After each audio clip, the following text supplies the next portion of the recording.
ഈ പത്തനംതിട്ട നിരണത്ത് പക്ഷിപ്പനി ബാധ സ്ഥിരീകരിച്ച പ്രദേശത്തെ താറാവുകളെ ഇന്ന് കൊന്നൊടുക്കും. മൃഗസംരക്ഷണ വകുപ്പിന്റെ പ്രത്യേക ദ്രുതകർമ്മസേനയുടെ നേതൃത്വത്തിലായിരിക്കും കള്ളിംഗ് നടക്കുക. ശശി, ഇത് എത്രത്തോളം ഒരു പ്രദേശത്തുണ്ട്? അത് ഒരു വലിയ പ്രദേശത്താണോ ഈ കള്ളിംഗ്? അതായത് ഒരുപാട് മേഖലകളിൽ അത് ബാധിച്ചിട്ടുണ്ടോ എന്നുള്ളതാണ്. എന്തോ അത് ആശങ്കയായി തന്നെ തുടരുകയാണ്. കഴിഞ്ഞ ഏതാനും ദിവസങ്ങൾക്ക് മുമ്പാണ് നേരത്തെ സർക്കാർ ഫാമിൽ താറാവുകൾക്ക് പക്ഷിപ്പനി സ്ഥിരീകരിക്കുന്നത്.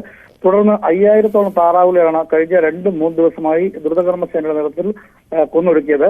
അതിനുശേഷം വിവിധ സ്ഥലങ്ങളിലെ കർഷകരുടെ സമീപ പ്രദേശങ്ങൾ 1.5 കിലോമീറ്റർ ചുറ്റുമുള്ള കർഷകരുടെയും അതുപോലെ തന്നെ പക്ഷിയുടെയും അതുപോലെ കോഴിയുള്ള പക്ഷികളുടെ ഈ സാമ്പിളുകൾ ഭോപ്പാലിലെ വൈറോളജി ഇൻസ്റ്റിറ്റ്യൂട്ടിൽ അയച്ചിരുന്നു. അതിന്റെ സ്ഥിരീകരണം അതോടുകൂടിയാണ് ഇപ്പോൾ തൊട്ടടുത്ത 2 കർഷകരുടെ താറാവുകൾക്ക് അത് പക്ഷിപ്പനി സ്ഥിരീകരിച്ച ഇറങ്ങിയത്. ഏകദേശം 10,000-ഓളം താറാവുകൾ 2 കർഷകർക്കുണ്ട്. അത്തരം ഒരു സ്ഥിരീകരണം വന്നതിന്റെ അടിസ്ഥാനത്തിലാണ് താറാവുകളെ കൊന്നൊടുക്കാനുള്ള തീരുമാനം എടുത്തിരിക്കുന്നത്. ഇന്ന് തന്നെ അത് നടപ്പിലാക്കും.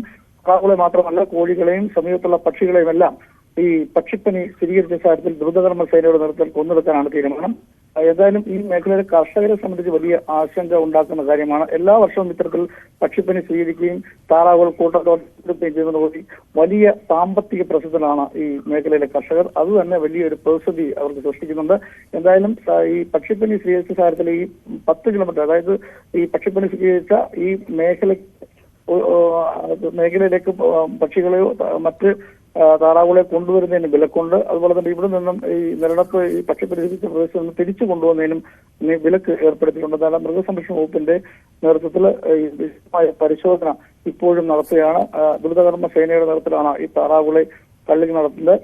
മറ്റൊരു കാര്യം പറയാമെങ്കിൽ ആശാവർക്കറുടെ നേതൃത്വത്തിൽ ഈ മൃഗസംരക്ഷണ വകുപ്പിന്റെ നിർദ്ദേശത്തെ തുടർന്ന് ഇനിയും പക്ഷിപ്പനിയുള്ള മറ്റ് മേഖലകളിലേക്ക് ഇത് വ്യാപിച്ചിട്ടുണ്ടോ എന്ന് അറിയാൻ വേണ്ടിയുള്ള ഒരു സർവേ കൂടി ഈ പ്രദേശത്ത് നടക്കുന്നുണ്ട്. കർഷകർക്ക് വലിയ ആശങ്കയായി ഈ പക്ഷിപ്പനി ഇപ്പോഴും തുടരുകയാണല്ലോ. ഓക്കെ, ശശിനാരായണനാണ് പത്തനംതിട്ടയിൽ നിന്ന് വിവരങ്ങൾ നൽകിയത്.